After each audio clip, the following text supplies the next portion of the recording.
반갑습니다. 사회문화 김한나입니다. 우리 이제 탐스러운 사회문화 선생님과 함께하고 있는데요. 6단원 개념 부분 두 번째 시간, 우리 전 시간에 공부했던 거 잠시 후에 능력자 확인하면서 이제 복습 한번 하도록 하겠습니다. 저 선생님 전 시간에 근대화 이론에 대해서 자료 탐구 하나 정도 읽고 오면 수업이 훨씬 더 수월할 거야 라고 이야기했는데, 강의 듣는 학생들 중에서 몇 명이 기억하고 그것을 갖다가 실천했는지 좀 궁금합니다.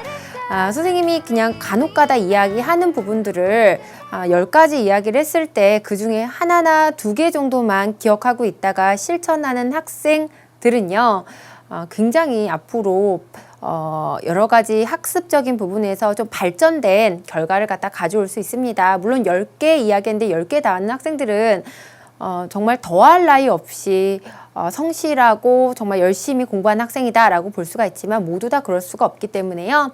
노력, 그 다음에 생각, 이런 부분들을 갖다가 나중에 좀 실천하는 대로 연결시키면 될 것 같아요. 자, 우리 능력자 확인. 자, 요것도 이제 한 친구들, 기억도 안 나는 친구들도 있지만, 혹시 기억에서 오래 잊은 친구들은 선생님과 함께 보면서 간단한 거니까 함께 속으로 뭐 얘기하면서, 답 얘기하면서 맞춰볼게요. 자, 첫 번째 보도록 할게요.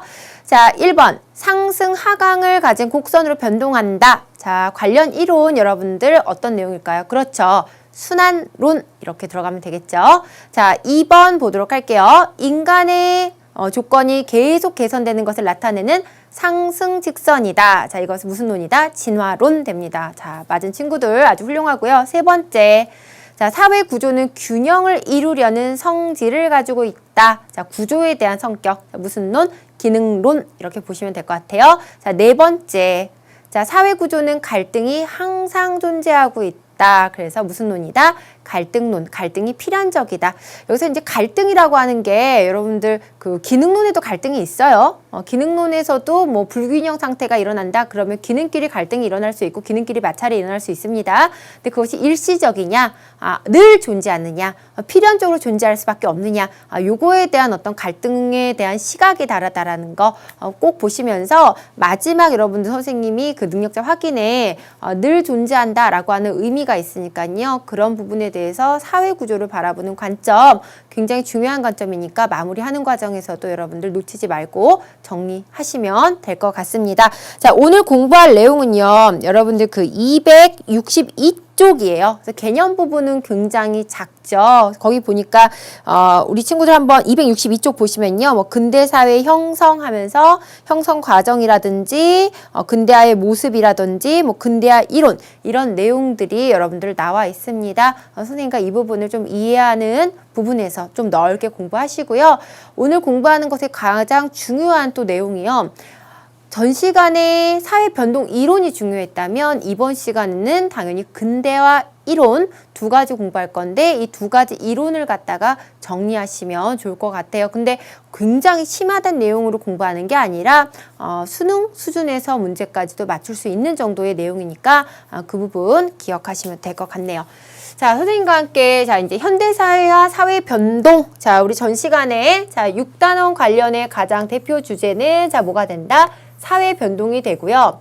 인류에 있어서 역사 과정에서 굉장히 인간의 삶에, 우리에 있어서의 정치적 영역이라든지 경제, 문화, 뭐 사회적 측면에서 큰, 기존에 있어서 사회하고는 달리 큰 변화를 갖다가 가져왔던, 충격적인 변화를 가져왔던 그 사회 변동의 어떤 그 시기를 갖다가 공부하는 시간이 바로 이 시간이다라고 볼 수가 있네요. 그래서 주제가 뭐냐면 바로 무슨 사회의 형성이다? 근대사회의 형성이다 라는 것이 주제입니다. 그럼 근대사회 이전의 사회와 근대사회는 자 어떻게 다른지, 사회가 어떻게 변화했는지를 여러분들이 보셔야 될 것 같고요. 또 하나는 근대사회를 갖다가 변동시키는 데에 근대사회다, 이것이 근대사회다 라고 이야기를 했을 때 근대사회의 어떤 요소들, 근대사회의 특징들, 이런 부분들을 정리를 갖다가 해야 되겠죠. 그러면서 우리가 관련 이론들을 갖다 공부 한번 해볼 거예요. 그럼 첫 번째 근대사회 형성을 먼저 정리 한번 해볼게요.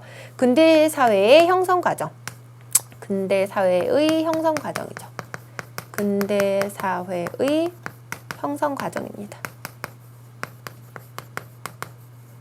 자, 첫 번째 무슨 사회가 있냐면요, 전통사회예요. 전통사회. 전통사회 특징을 본다라고 얘기한다면 일단 경제활동을 갖다 우리가 좀 주목을 해볼 필요가 있어요. 경제활동은 무슨 활동을 했냐면 체력이래요. 채집과 수렵은 아닙니다. 그렇죠? 채집과 수렵하면 우리 원시시대에 있어서의 어떤 경제활동 이렇게 이야기를 하고요. 뭐 신석기 혁명 이런 거에서 농경이 시작 이렇게 공부를 해왔죠. 그래서 이 농업사회가 굉장히 긴 시간, 그러니까 수천 년 동안 유지가 됐다라고 보면 될 것 같아요. 인류가요, 정말 수천 년 동안 뭐를 했다? 농사를 짓고 살아왔다. 그래서 농경사회를 이야기합니다. 그래서 전통사회 첫 번째 특징은 무슨 사회였다? 농경사회. 다른 말로는 농업 중심의 사회. 그쵸? 이런 사회였어요. 그리고 이 전통사회 특징이다라고 얘기하면은 굉장히 모순적 성격을 갖다가 가지고 있냐면요. 사회 자체가 폐쇄적 성격을 갖다가 가지고 있는 것이 전통사회의 특징이 되죠. 어떤 부분에서 되게 폐쇄적이냐면요. 폐쇄적이다라고 얘기하는 거는 개방적의 반대다라고 볼 수가 있어요. 첫 번째 폐쇄성은요. 어느 부분에서 나타나냐면 지역적 폐쇄성에서 이제 나타나게 됩니다. 지역적 폐쇄성이다라고 얘기하는 건 과거 농경사회는 지역별로 이렇게 커뮤니티가 형성되어 있다라고 보면 될 것 같아요. 우리 지금 현재는 농촌과 도시 이런 식으로 해서 지역적 특징을 갖다 구분을 하는데 이 농경사회 때는요. 지역적으로 이렇게 폐쇄가 돼 있어서 A라는 지역은 A 지역 안에서 구성원들끼리 자기네들 안에서 자급자족하는 어떤 형태를 갖다 가지고 있었다라고 보면 될 것 같고요. 다른 이제 그런 지역하고는 크게 교류를 갖다가 하지 않았고 그 교류를 하더라도 지역에 있어서의 어떤 폐쇄성을 갖다가 굉장히 잘 지켰다라고 하는 점이 첫 번째 우리가 폐쇄성이다라고 볼 수가 있습니다. 그 다음에 또 하나는 계층적, 계층, 신분 이런 부분에서도 우리가 무슨성이 나타나게 됐다? 폐쇄적 성격이 이제 나타나게 되죠. 그래서 전통사회 같은 경우는 신분이 굉장히 결정돼 있어요. 그래서 우리 앞쪽에서 계층화 현상 공부를 했을 때, 자, 신분제 사회에서는 무엇이 되게 중요하다? 귀속 지위가 굉장히 중요하다. 그래서 생각해보면 내가 신분제 사회에서 태어나지 않은 것이 다행이다. 라는 생각도 사실 선생님 들어요. 정말 그 시대에 태어나가지고 내가 가장 낮은 신분, 사회적 신분에서 낮아서 많은 구성원들이 나를 갖다가 뭐 함부로 대한다든지, 천대한다든지, 하대한다든지 그런 사회 속에서 평생을 갖다 살아야 된다라고 얘기한다면 정말 답답하죠. 계층도 마찬가지다라고 보면 될 것 같습니다. 그래서 이런 특징을 가지고 있는 것이 바로 무슨 사회였다? 전통사회였다. 그리고 이 전통사회는요, 앞쪽에서 우리 사회 변동 이런 공부를 했을 때 사회가 변동할 때 왜 진화론 이런 거 공부했잖아요. 사회는 미분화된 상태, 그다음에 단순한 상태에서 그다음에 분화되고 복잡한 상태로 변했다 이렇게 이야기를 하게 되는데 이 전통사회는요. 특별히 뭐 정치, 경제, 사회, 문화 영역을 갖다가 나눠서 그 사회의 특징을 갖다가 비교하는 것이 좀 어려울 정도로 사회가 굉장히 단순했다. 라고 보시면 될 것 같습니다. 그러다가 이 전통사회가 변화하게 되죠. 그쵸? 변화하게 되죠. 우리는 이곳에서 뭐를 갖다 정리할 거냐면요. 변화의 계기는 어떤 것들이 있었는지 변화의 사건을 한번 보도록 하겠습니다. 안 외워도 되는 거예요. 이론만 조금 공부하시면 되고요. 철저하게 이해하는 파트니까 여러분들은 선생님과 보시면 될 것 같아요. 첫 번째는 무슨 혁명이냐면 과학혁명이라는 게 있어요. 과학혁명. 그 다음에 산업혁명, 혁명, 급격한 구조의 변화를 갖다 이야기를 하게 되죠. 그 다음 맨 마지막에는 시민혁명. 이 세 가지 요소가 전통사회를 갖다가 무슨 사회로 우리가 바꾸게 되는 근대사회가 등장을 갖다 하게 되는 변화의 계기를 갖다가 마련했다. 라고 이야기를 하게 됩니다. 과학혁명이다 라고 얘기하는 거는 아주 쉽게 얘기하면 기술의 발달이에요. 기술의 발달. 기술의 발달이죠. 기존에 있어서의 인류가 생각할 수 있었던 부분들은요. 어떻게 하면 농사를 잘 지을 수 있을까? 어떤 농기구가 훨씬 더 효율적일 수 있을까? 뭐 이 정도 생각을 갖다가 했다든지 그러니까 농사법의 변화 이런 부분들을 갖다 이야기를 했겠죠. 그리고 전통사회 속에서는요. 중요한 점이 여러 가지 어떤 문제를 갖다가 만들 때 과학이 발달하기 전이기 때문에 뭐 기술 아니면 과학 지식 그쵸? 사실을 갖다 중요하게 생각하고 뭐 증명하고 그런 부분들이 없었다는 거죠. 그래서 전통사회의 특징을 보게 되면 우리 굉장히 미신, 그쵸? 미신을 믿는다, 비합리적이다 라는 말로도 전통사회를 표현합니다. 여기다 하나 더 쓸게요. 뭐 비합리적이고, 이 비합리적인 것은 미신. 증명될 수 없는 부분, 말도 안 된, 지금으로 치게 되면은 어떤 우리는 의사 선생님이 정확하게 질병을 갖다가 뭐 기계를 통해서 이렇게 질병을 갖다가 하고 그다음 그 질병 치료를 갖다가 하게 되는데요. 과거에 같은 경우는 치료 같은 경우는 막 성수라고 막 물을 뿌린다든 그러면 낫는다 이런 식으로 해서 우리가 굉장히 미신적인 방법으로 여러 가지 사회 구성원들이 닥친 문제들을 갖다 해결해 왔다라고 얘기한다면 과학의 혁명이 등장을 하고 난 다음에 자 이렇게 전통 사회가 변화를 하게 됩니다. 그래서 기술, 과학, 지식 여기다 과학 지식도 쓸게요. 과학 지식 이런 부분들 자, 이야기를 할 수가 있습니다. 뭐 이런 부분들 중에서는요. 뭐 예를 들면 뭐 나침판이 발명이 된 거 뭐 이런 경우들도 사회 변동에 엄청난 영향도 미치게 되고요. 그를 통해서 이제는 무슨 혁명이 일어나냐면 산업혁명이 일어나게 되죠. 우리 앞 시간에서 공부했던 증기기관 너무 많이 나오죠. 증기기관의 대표적인 우리가 기계라고 얘기를 한다면 열차를 갖다가 들 수가 있습니다. 그래서 과거에 증기기관이 발명이 되고 난 다음에 방직기라든지 방적기라든지 옷감을 갖다가 이렇게 만드는 데 기계가 그런 어떤 동력을 갖다가 움직일 수 있는 역할을 갖다가 했고 열차를 갖다가 움직이는데도 증기기관의 역할을 갖다가 했죠. 석탄 같은 경우 화석연료를 갖다가 막 떼워서 그 에너지를 가지고 자 기차가 막 이렇게 움직이면서 기계가 막 힘을 밥 주듯이 우리가 밥 먹고 나면 힘 나가지고 일하듯이 그런 식의 어떤 것들이 이제 가능하게 됐고요. 그런 부분들로 인해서 이제 산업이 변화하게 되는 어떤 계기가 나타나게 됩니다. 전통사회가 우리가 농경사회 중심이다 라고 얘기를 하지만 여러 가지 필요한 물건들은 또 수공업 같은 것들이 발달을 갖다 하게 돼서 여러 가지 재화를 만들어냈는데 이제 그런 것들이 인간에게 필요한 재화들이 기계를 통해서 생산이 되는 생산 방식을 갖다 가져오게 되죠. 그래서 산업혁명이 굉장히 중요한 부분은 일단은 산업의 변화, 산업 중심, 공업 중심의 사회가 만들어지고요. 기계에 의한 우리가 생산이 이루어지게 되죠. 기계 생산하게 되면은 어떤 생산을 얘기하냐면 기계로 사람이 하는 것보다 훨씬 더 빨리 많이 효율적으로 생산을 갖다 하기 때문에 바로 대량 생산이 가능하게 되고요. 이 대량 생산은 많은 인류에게 물질적 풍요를 갖다가 가져다 줍니다. 예를 들면 우리 집에서 쓰는 침대 있잖아요. 침대 같은 경우 있는데 내가 그걸 갖다가 손으로 다 만든다라는 것과 기계를 이용해서 사람이 하는 것보다 더 그 용도에 맞는 기계를 이용해서 만드는 경우하고요. 생산량이 다르겠죠. 그러니까 과거에 만들었던 방식보다는 더 저렴한 가격으로 많은 사람들이 혜택을 베풀 수 있는데 이런 부분들이 많은 재화에서 다 나타났다. 옷도 마찬가지다라고 볼 수 있어요. 예전에 사극 같은 경우 보면요. 이렇게 아녀자가 막 집에서 혼자 막 바느질 하잖아요. 그래서 1년 동안 막 이렇게 바느질을 해서 남편 옷을 한 벌 이렇게 지어서 이렇게 줍니다.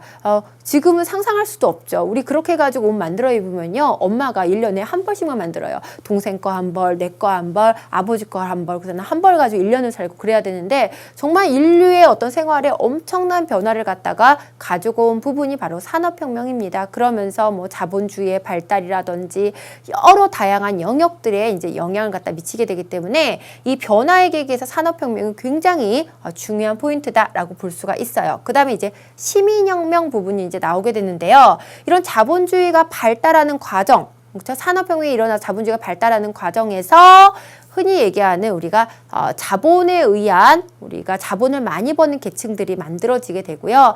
이런 계층들이 시민 계층으로 우리가 성장을 갖다 하게 됩니다. 이런 시민 계층들은 과거에는 추상적으로만 생각했던 자기에 대한 권리, 인간에 대한 권리를 구체화하면서 인간이 가지고 있는 자연권을 갖다가 보장받기 위한 사회, 시민이 중심이 되는 사회를 갖다가 만들기. 그 전에는 특수 계층이죠. 아주 소수 계층, 왕이라든지 귀족이라든지 이런 사람 위주로 구성되어 있던 국가의 형태를 시민 위주 평등한 어떤 구조로 이제 만들어내는 혁명을 갖다 하게 됐는데 그것이 바로 무슨 혁명이다? 시민혁명이 됩니다. 그래서 시민혁명 같은 경우는 민주주의라든지 자유주의라든지 이런 부분들을 갖다가 가져오게 되면서 이런 것들이 바로 변화의 계기를 갖다가 마련했다라고 보면 돼요. 그러면 근대사회, 이렇게 바뀐 근대사회는 첫 번째는 자, 농경사회가 아니라 무슨 사회이다?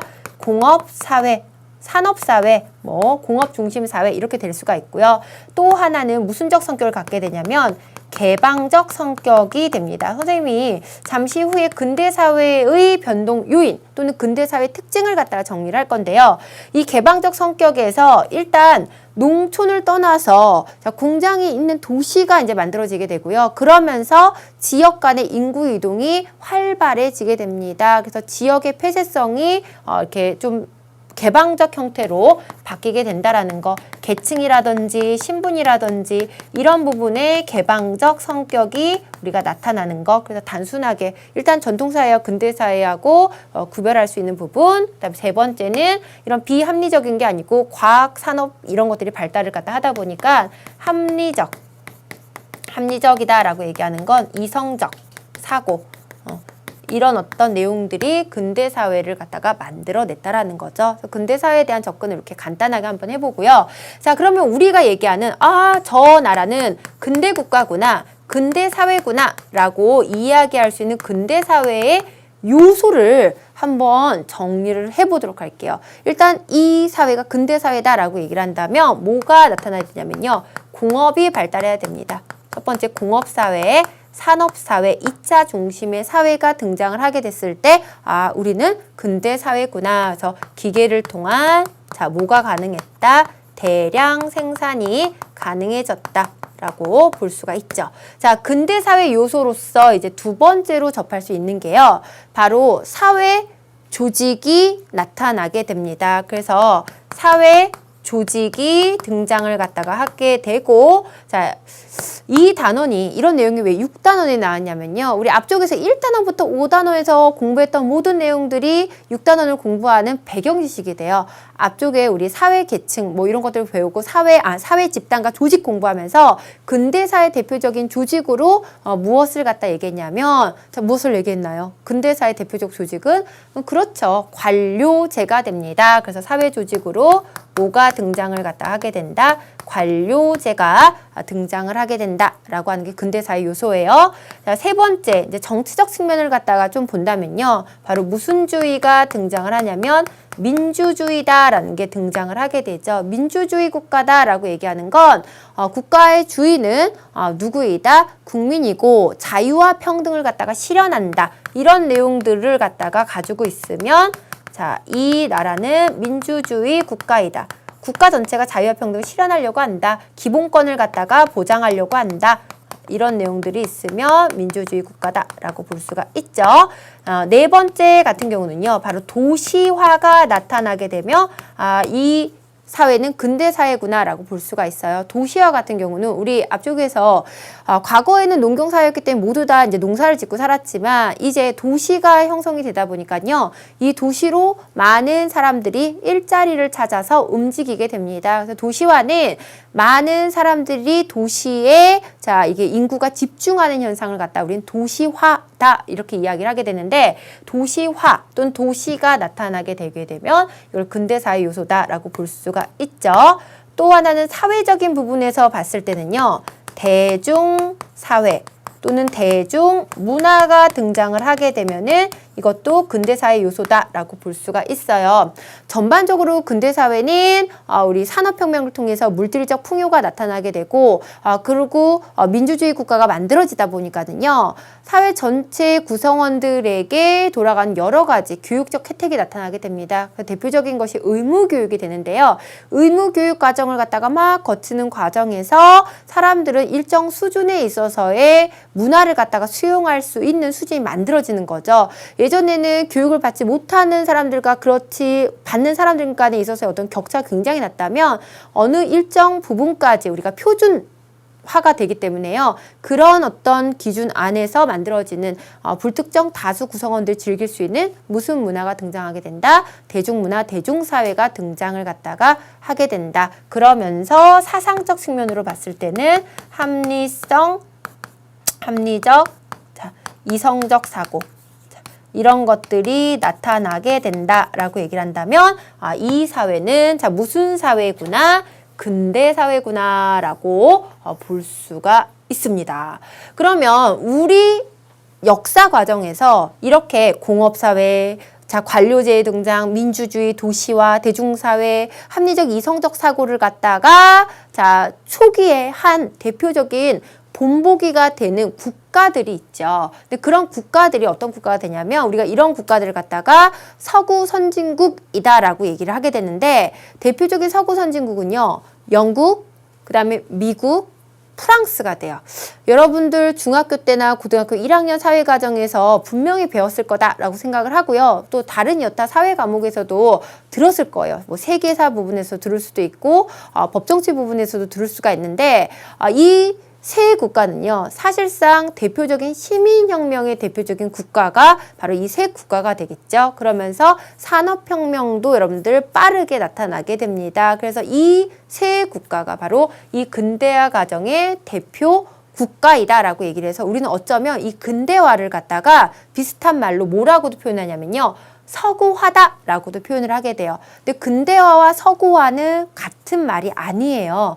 그냥 우리가 이해하기 쉽게 서구 선진국이 근대화를 빨리 이뤄냈기 때문에 근대화 안에는 무슨 화의 의미도 가지고 있다. 서구화라고 하는 의미도 가지고 있구나라는 정도 보시면 될 것 같고요. 어디서 얼핏 봤더니 근대화와 서구화가 같은 말이네 라고 얘기했는데 같은 용어는 아닙니다. 자, 그래서 우리 이제 국가, 근대화의 여러 가지 국가, 유형을 갖다가 한번 살펴보도록 할게요. 세 가지로 일단 나눠볼 수가 있는데요. 첫 번째는요. 서구 선진국입니다. 서구 선진국. 자, 어떤 나라냐면 일단 첫 번째는 영국이겠죠. 영국, 그다음 미국, 프랑스예요. 그러다 보니까 근대화가 된 아니면 전 세계적으로 좀 발전됐다. 예를 들면 앞쪽에서 우리 전 시간에 공부했던 이론 중에서 진화론 있잖아요. 진화론의 측면에서 봤을 때는 자, 이렇게 해서 상승 직선으로 자, 진보가 되게 되는데 그런 식으로 하면은 여기가 서구 선진국이 된다는 얘기예요. 서구 선진국. 그다음에 좀 이따가 선생님이 하겠지만 여기 보면 후발 선진국. 그 다음이 예를 들면 신흥공업국. 우리나라 여기 들어가죠. 그 아래가 제3세계 국가라든지 아니면은 종속이론에 해당하는 여러 기타 국가들. 기타. 이렇게 한번 적어보도록 합시다. 자, 이런 식으로 쭉 이렇게 나열한 상태이기 때문에 여기는 서구 선진국이 자 무슨 상태이다? 가장 무슨 상태? 발달되고 발전된 상태이다 라고 볼 수가 있다라는 거예요. 그래서 근대화의 유형 일단 보면서 서구 선진국 한번 보시면 될 것 같고요. 이런 어떤 여타 나라들이 대표적으로 우리가 발달했다. 이 나라의 근대화의 특징은요. 아래로부터 중요한 거예요. 아래로부터의 변화. 자, 아래로부터의 대표적인 부분은요. 예를 들면 시민혁명 같은 경우 보세요.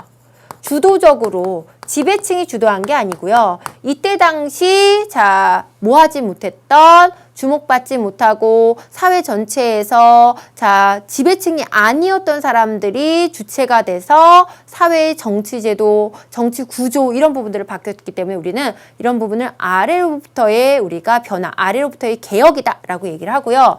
이 서구 선진국은요. 이런 근대화 과정이 굉장히 여러분들 천천히 우리가 점진적으로 우리가 이루어지게 됩니다. 긴 시간에 걸쳐서 천천히 발달을 했다. 그러다 보니까 우리 주변에서 급격하게 이렇게 근대화를 갖다가 이룬 신흥공업국과 비교했을 때 서구 선진국에서 가질 수 있는 장점 같은 경우는요. 좀 천천히 하다 보니까 여러 가지 분야에 있어서의 자, 뭐를 갖다가 조금 이렇게 격차를 좀 좀 줄이면서 발달을 갖다 했다라는 거죠. 기술의 발달도 있고 그렇지만 제도나 그것과 관련된 사람들이 걸맞는 가치관이라든지 태도라든지 어떤 윤리적인 자세라든지 이런 부분들이 함께 이렇게 발전을 하니까 기술만 갑자기 이렇게 발달해서 나머지 부분들이 자, 그 기술을 따라가지 못하는 그래서 나타나는 여러 가지 사회 부조리 현상이나 사회 문제가 생기는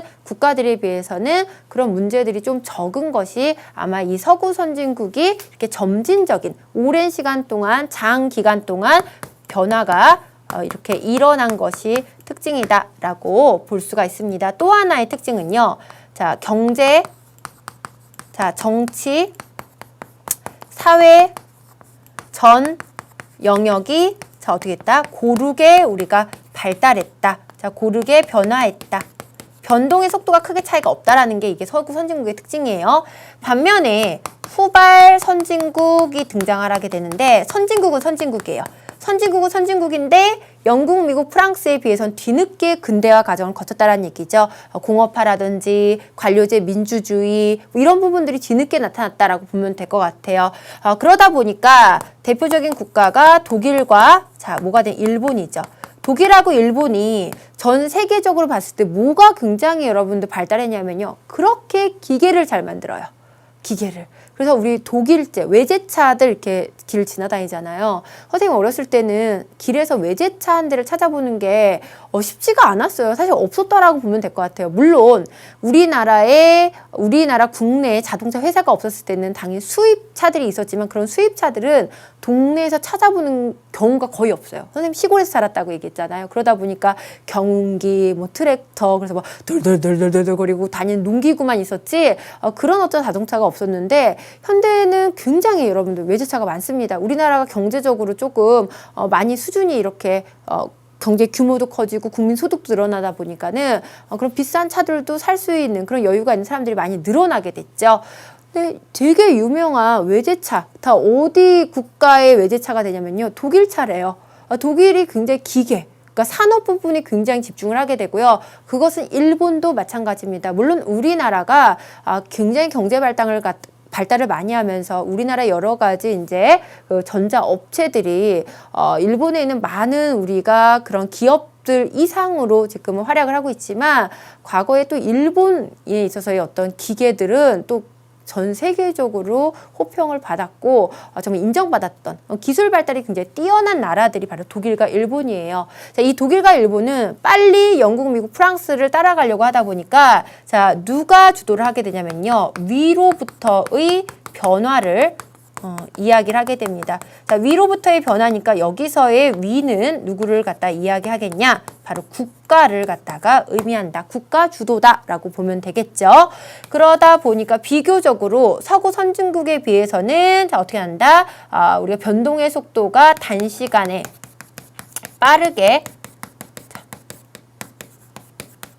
이루어지게 되고요. 중요한 것은 자, 무슨 발달 위주로 이제 하게 되냐면 경제 성장 위주.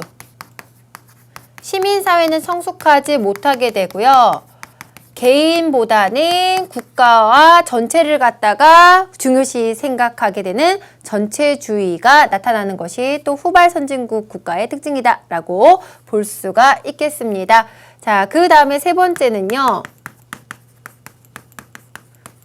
우리나라가 속해 있는 신흥공업국을 갖다가 우리가 정리해 보도록 할게요. 이 신흥공업국은 말 그대로 사실 이 서구 선진국 예를 들면 뭐 전 세계 지도를 갖다 보게 되면요. 서구 유럽도 다 여러분들 경제적으로 발달되고 우리나라보다 다 잘 살고 그런 건 아닙니다. 영국과 프랑스, 독일이 있는 서유럽이 가장 대표적인 선진국 국가들이 있는 지역이 되겠고요. 그 다음에 아메리카 대륙이 있죠. 그래서 전체 세계 지도를 쭉 보게 되면 서유럽과 아메리카 대륙. 근데 우리 아메리카 대륙 이런 거 안 그리셔도 돼요. 선생님 그냥 예를 들면 아메리카 대륙이 있으면 여기를 갖다 우리는 북아메리카다라고 얘기하고 여기를 남아메리카다라고 얘기를 하잖아요. 근데 여기는 북아메리카에는 누가 있냐면 미국하고 캐나다가 있어요. 캐나다는 그래도 선진국, 어느 정도 경제적 수준이 굉장히 높다라고 얘기하고요. 미국 같은 경우는 서구 선진국이 대표 주자가 되죠. 이런 북아메리카를 제외한 나머지 지역들, 그러니까 서유럽과 북아메리카를 제외한 나머지 지역 국가들 중에서 자, 뭐에 성공한 거냐면요. 경제 성장에 성공한 나라들, 이런 나라를 갖다가 우리는 뭐라고 했냐면 신흥공업국이다라고 얘기를 하게 돼요. 그 중에 뭐 아시아의 사룡, 그래서 과거에는 아시아의 신흥공업국, 이래서 우리나라가 이제 거기에 속해 있다라고 보면 되겠죠. 좀 눈치 빠른 친구들은 알아챘겠지만 이 신흥공업국은 경제적 발달이 엄청나게 우리가 이루어지게 됩니다. 당연히 자, 후발 선진국도 위로부터의 변화가 일어났으니까 당연히 신흥공업국도 위로부터의 변화겠죠. 국가 주도로서, 그죠? 국가 주도로서 근대화가 일어났다라고 보면 될 것 같고요. 마찬가지로 굉장히 단시간에 거기다 급격한 변화를 갖다가 가져오게 되는 것이 특징이 됩니다. 지나친 경제 성장에만 집중해요. 경제 성장에만. 여기서 굉장히 다른 게요. 경제 분야에 집중을 갖다 했다라는 거지. 여기는 경제 성장만이 관심이 있습니다. 오로지 경제 성장에만 관심이 있어요. 나머지 영역들하고 격차가 엄청 크다라는 얘기예요. 경제 성장만 되고 나머지 영역은 어떤 영역이냐면요. 뭐 정치, 사회, 문화 이런 부분의 발달은 크게 관심이 없습니다. 게다가 신흥공업국, 못 사는 나라에서 갑작스럽게 경제 발달말을 갖다가 하게 되고요. 정치적 발달이 안 되다 보니까 선생님이 근대화의 대표적 특징이 뭐라고 했냐면 민주주의 국가가 있다라고 얘기했잖아요. 그런데 이 신흥공업국은요.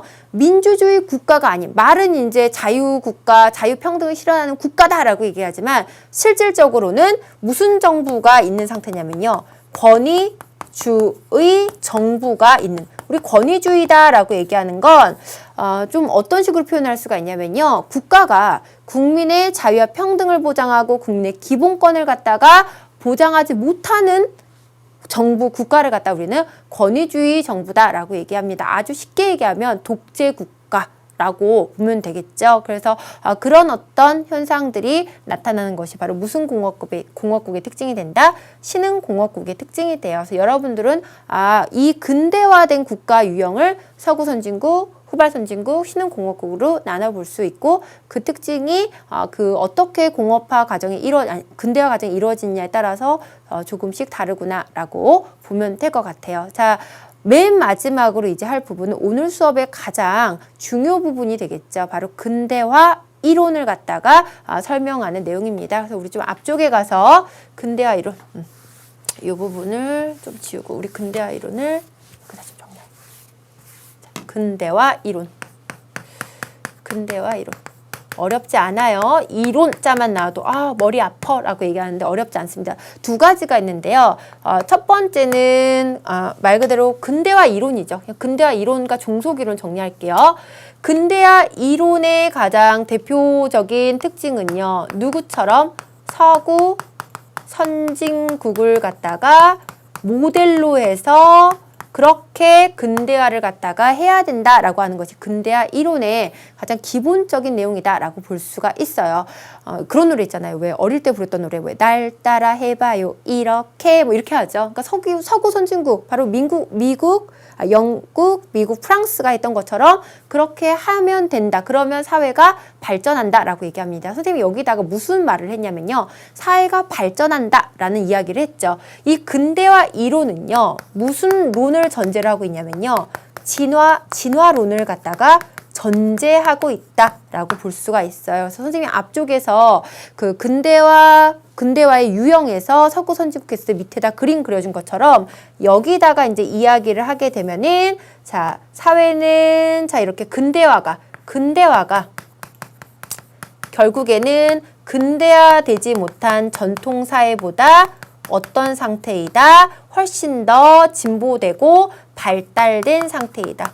진보되고 발달된 상태이다라고 이야기를 하게 됩니다. 그러니까 전통사회를 근대화하고 비교했을 때는 이쪽이 분화되고 자, 무슨 사회다라고 얘기한다면 복잡한 사회다라고 얘기한다면 전통사회는요. 미분화된 거예요. 미분화되고 그다음에 단순한 사회다라고 여러분들이 생각해 보시면 될 것 같네요. 문제 풀 때 이 근대화 이론과 진화론을 함께 이렇게 연결시켜서 나오는 문제가 있는데 그것은 바로 근대화 이론 자체가 진화론을 갖다가 전제하고 있다라고 보시면 될 것 같습니다. 그럼 근대화 이론에서 굉장히 중요한 부분은 사실 뭐냐면요. 우리가 교재에 되게 여러 가지 설명이 여러분들 교재에 이렇게 표로 나와 있단 말이에요. 그 많은 부분들을 여러분들이 공부하실 필요는 없습니다. 그냥 쭉 한번 여러분들 읽어보시면 될 것 같고요. 근대화 이론에서 지금 현재 경제 성장이 된 국가, 예를 들면 우리 선진국이다라고 얘기를 하게 되죠. 그렇지 못한 국가가 있어요. 그래서 우린 그런 국가를 갖다가 자, 제3세계 국가라고도 이제 표현을 갖다 하게 되는데요. 자, 근대화 이론에서 봤을 때에 있어서의 예를 들면 제3세계 국가, 여기서 얘기한 제3세계 국가는요, 누구를 이야기를 하게 되냐면 서구 선진국, 후발 선진국, 신흥공업국을 제외한 나머지 국가들이 제3세계 국가예요. 원래 개념적으로 봤을 때는요. 제3세계 국가는 과거에 50년대 자, 미국과 소련을 중심으로 해서 이념 대립이 있었습니다. 그래서 자유주의, 그다음에 자유민주주의와 사회주의 대립이 있었는데 이런 어떤 이데올로기 대립을 갖다가 이렇게 그쪽에서 이렇게 자기의 어떤 선택을 하지 않았던 그런 많은 아프리카, 라틴 아메리카, 남아메리카를 얘기를 하죠. 그래서 아시아 국가들, 이런 국가들을 갖다 제3세계 국가다라고 얘기를 하는데요.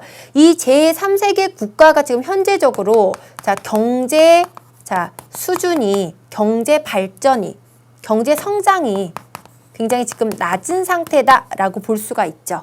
그런데 이 근대화 이론에서 이 제3세계 국가의 경제 성장이 낮은 것에 대한 원인을 갖다가 분석을 하게 되면요. 아, 너네는 지금 아직 무슨 상태이다? 미분화된 상태야. 자, 너희는 아직 무슨 상태야? 단순한 상태야. 자, 그 다음에 중요한 우리가 용어가 나오게 되는데요.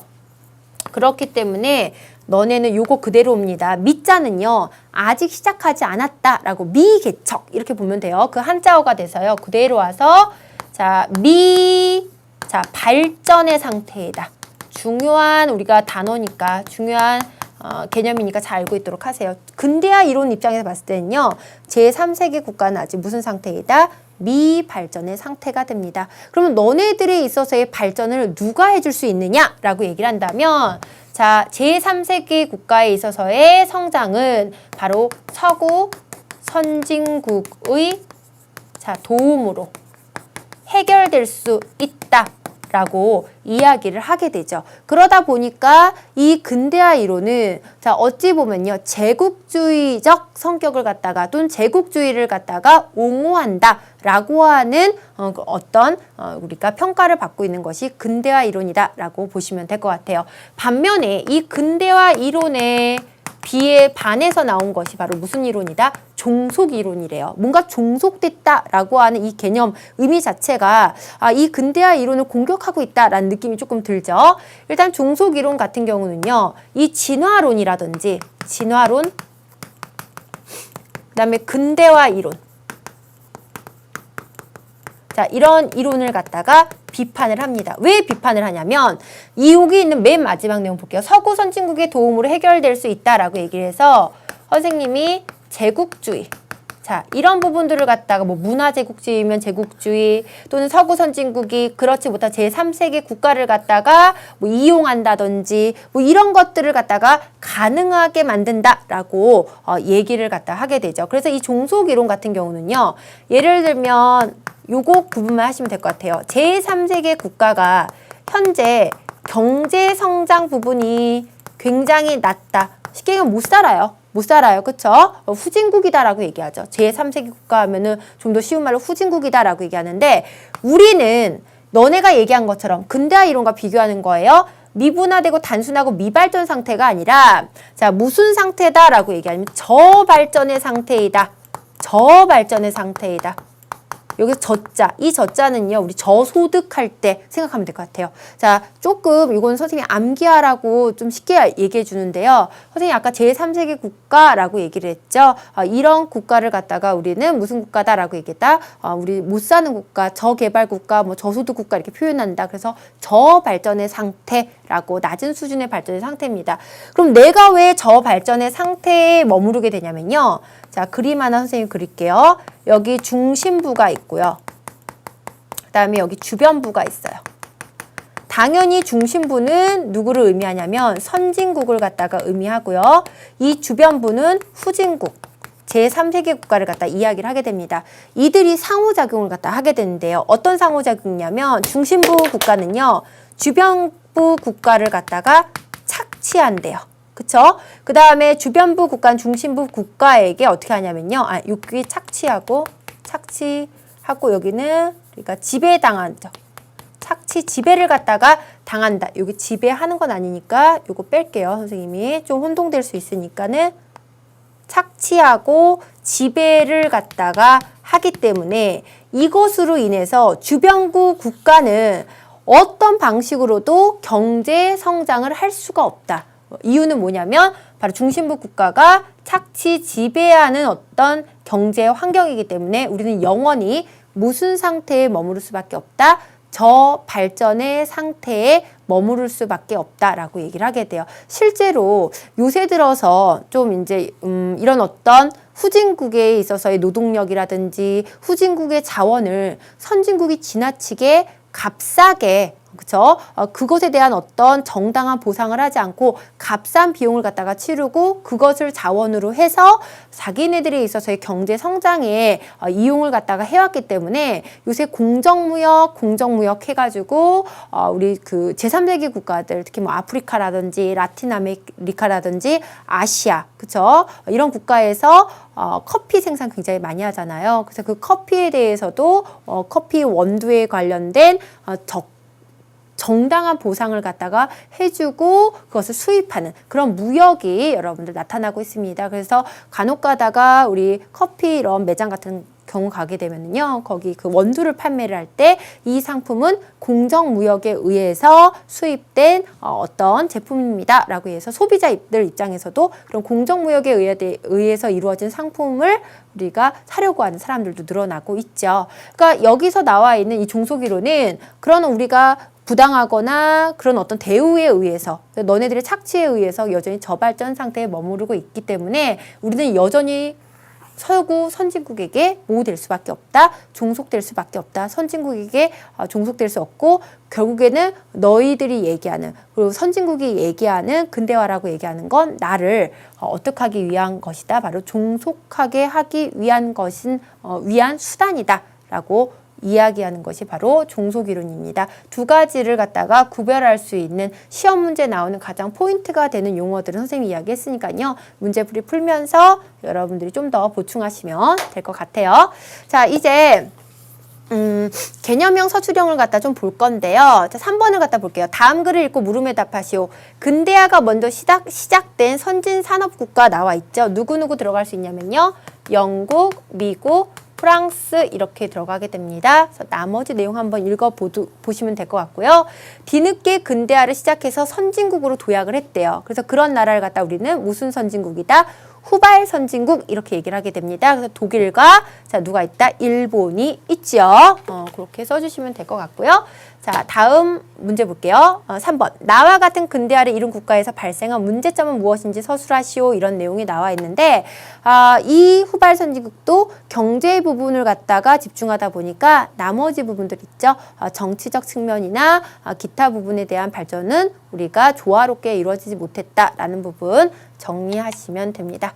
자, 다음 글 읽고 물음에 답하시오. 사회 변동은 한 번 이루어지면 그 이전 단계로 되돌릴 수 없으며 필연적으로 근대화를 지향하므로 저개발 국가는, 여기 저개발 국가 이런 단어 나왔죠. 선진국의 개발 경로를 그대로 따르게 되어 있다. 이런 내용이 나와 있습니다. 그대로 날 따라해봐요. 선생님이 짧게 노래도 불러줬죠. 무슨 논이다? 근대화 이론이다. 그쵸? 근대화 과정에 대한 위의 설명에 찬성 또는 반대하는지 쓰고 그렇게 생각한 이유는 무엇인지 서술하시오 이런 내용이 나왔는데요. 여러분들이 종속이론과 근대화 이론 두 가지를 한번 생각을 해주시면서 근대화 이론에 대해서 찬성하는지 반대하는지를 결정을 하고 여러분들의 의견을 한번 써보시면 되는 문제입니다. 특별히 뭐 정답이 있는 문제는 아니니까 여러분들 생각을 한번 정리하면서 난 더 종속이론이 더 맞는 이론 같아. 나는 근대화 이론이 더 설득력이 있어. 이런 부분을 정리하면 되고요. 난 둘 다 설득력이 있는 것 같아. 라고 여러분들 생각을 정리해 보는 시간이에요. 자, 이제 개념형 문제를, 기본 문제를 한 두 문제만 풀어보도록 할게요. 5번 보니까 다음 글에 나타난 근대화 과정의 특징으로 옳은 것은 나와 있죠.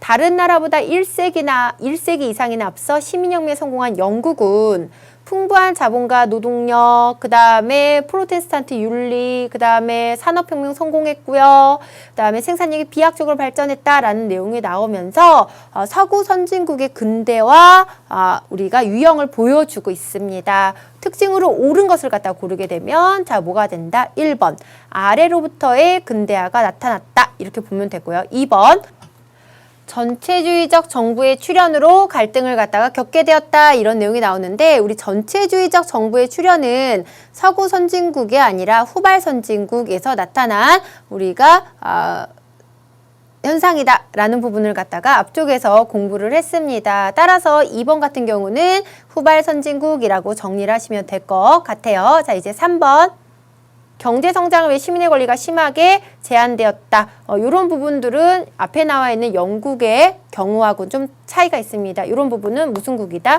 후발 선진국이다 라고 보면 될 것 같아요. 그래서 전체주의적 하나 언급을 갖다가 하고요. 그 다음에 다음 문제를 보도록 할게요.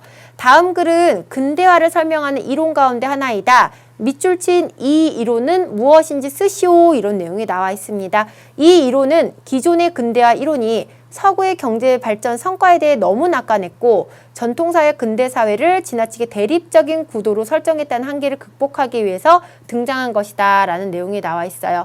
이 이론에서는 전통과 근대의 공존 및 보완 관계를 갖다가 강조한다 이런 내용이 나왔는데 이에 따라 특정 국가의 고유한 전통 요 내용은요 사실 우리가 개념 시간에는 이제 설명하지 않은 건데요. 이 이론을 무슨 이론이다 라고 얘기하냐면 신근대화 이론이다 라고 볼 수가 있습니다. 근대화 이론은 너무나 근대사회만이 절대적이고 옳은 것이다 라고 얘기를 한다면 신근대화 이론은 여기 나와 있는 것처럼 전통과 근대의 공존 및 보완 관계를 갖다가 강조를 갖다가 하고요. 그 다음에 자 어떤 특정한 나라의 전통이 그냥 근대성 우리가 얘기했던 근대화의 요소 있죠. 이런 부분들과 함께 조화를 이룰 수 있다라고 해서 새롭게 등장한 이론이 바로 무슨 이론이 된다? 신근대화 이론이 되겠습니다. 나머지 기본 문제들도 여러분들이 스스로 꼼꼼하게 풀어보시면 좋을 것 같고요. 자, 능력자 확인 문제 나갈게요. 첫 번째 문제 보도록 할게요. 보기에서 이론에 해당하는 거 고르시면 될 것 같아요. 첫 번째는 신흥공업국의 발전 사례를 설명하기에 적합하다. 근대화 이론, 종속 이론 중에 고르시면 될 것 같고요. 두 번째 보도록 할게요. 자, 제3세계 국가들은 미발전 상태이다. 굉장히 중요한 여러분들 능력자 확인 문제입니다. 관련 이론 적으시면 될 것 같고요. 세 번째도 중요하죠. 제3세계 국가들은 저발전 상태이다. 자, 미발전, 저발전이 어떤 이론에 속하는지 구별 꼭 하시고요. 네 번째 보도록 할게요. 중심 국가와 주변 국가의 관계는 착취와 지배 관계이다. 자, 이 이론도 어느 이론에 속하는지 여러분들이 체크하셔서 다음 시간에 확인하시면 좋을 것 같습니다. 자, 이번 시간 수고하셨고요. 다음 시간에 또 즐거운 마음으로 사회문화 공부해보는 시간 갖도록 하겠습니다.